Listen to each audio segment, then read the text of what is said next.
Terpujilah Kristus Tuhan, Raja mulia dan kekal.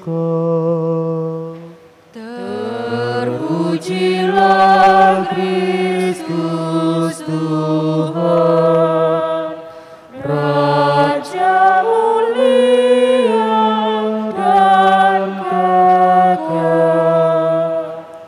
Ciptakanlah hati yang murni dalam diriku, ya Allah. Berilah aku sukacita karena keselamatanmu. Terpujilah Kristus Tuhan, Raja mulia dan kekal. Tuhan bersamamu. Dan bersama rohmu. Inilah Injil suci menurut Matius. Dimuliakanlah Tuhan.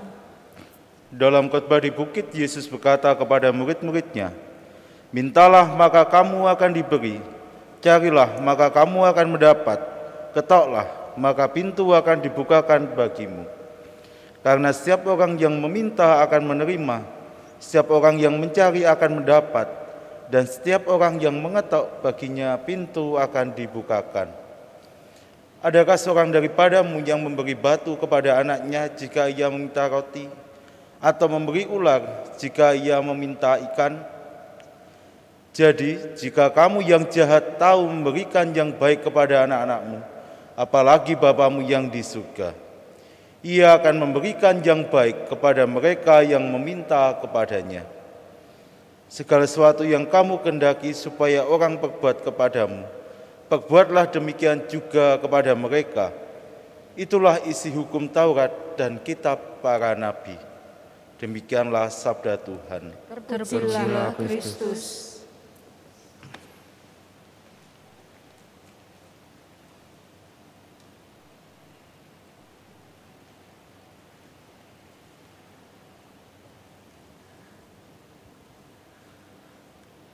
Saudara-saudari yang terkasih,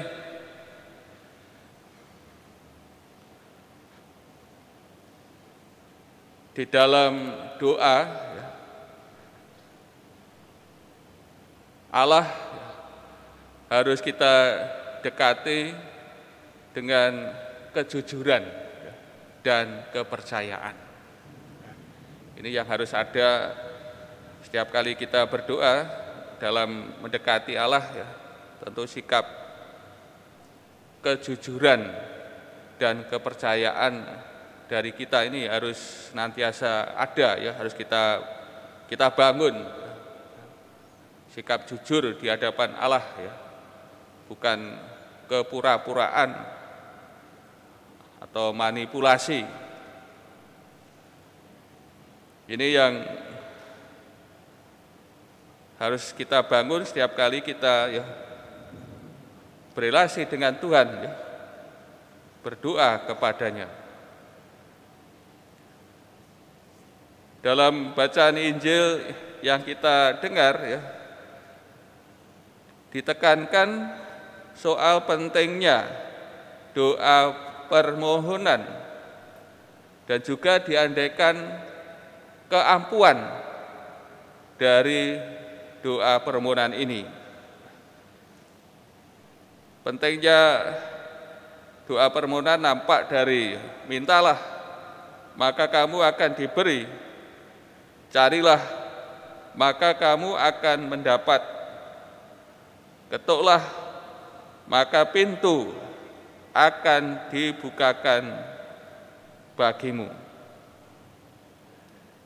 Dan keampuhan, ya, dari doa ini nampak, ya, karena setiap orang yang meminta, ya, akan menerima, setiap orang yang mencari akan mendapat, dan setiap orang yang mengetuk baginya pintu akan dibukakan.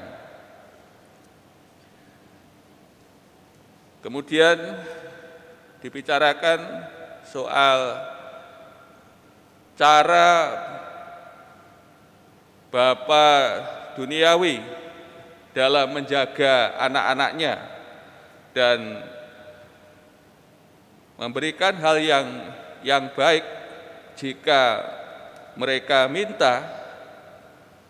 Hal ini digunakan untuk melukiskan Bapa di surga dalam menjawab dalam doa. Ini ditegaskan, adakah seorang daripadamu yang memberi batu kepada anaknya jika ia minta roti, atau memberi ular jika ia minta ikan? Jadi jika kamu yang jahat tahu memberikan yang baik kepada anak-anakmu, apalagi Bapamu di surga, Ia akan memberikan yang baik kepada mereka yang meminta kepadanya. Ya. Berdasarkan pengalaman kita Bapa duniawi terhadap anak-anaknya dalam menjaga dan juga memberikan hal yang baik kepadanya jika minta. Demikian juga Bapa kita di surga dalam menjawab permohonan kita, doa-doa kita. Saudara-saudara yang terkasih, kemudian ajaran Tuhan Yesus memuncak pada kaidah emas atau hukum emas yang mengenai sikap terhadap sesama, seperti kita menghendaki mereka bersikap kepada kita. Tentu kita mempunyai keinginan orang lain bersikap baik, berlaku baik kepada kita, dan ini yang harus kita lakukan kepada sesama kita, orang lain. Biasanya yang terjadi, orang mengingini supaya orang berbuat baik pada dirinya, namun biasanya tidak demikian terhadap orang lain, bersikap seenaknya, bersikap negatif. Kita mengingini orang lain bersikap positif terhadap diri kita, namun tidak demikian biasanya yang terjadi, kita bersikap negatif. Namun Tuhan Yesus mengajarkan kita menginginkan orang lain bersikap baik, dan ini yang harus kita lakukan kepada orang lain, bersikap baik pula. Ini merupakan prinsip penuntun yang merangkum segala hal. Bagaimana kita mesti hidup sesuai kitab suci. Ini kaidah emas atau hukum emas sebagai prinsip penuntun bagaimana kita hidup terhadap orang lain, dan ini tentu sesuai dengan kehendak Tuhan, sesuai dengan kitab suci. Saudara-saudara yang kasih, masa Prapaskah sebagai kesempatan yang baik kita diajak untuk melihat bagaimana sikap kita selama ini terhadap orang lain, sesama kita.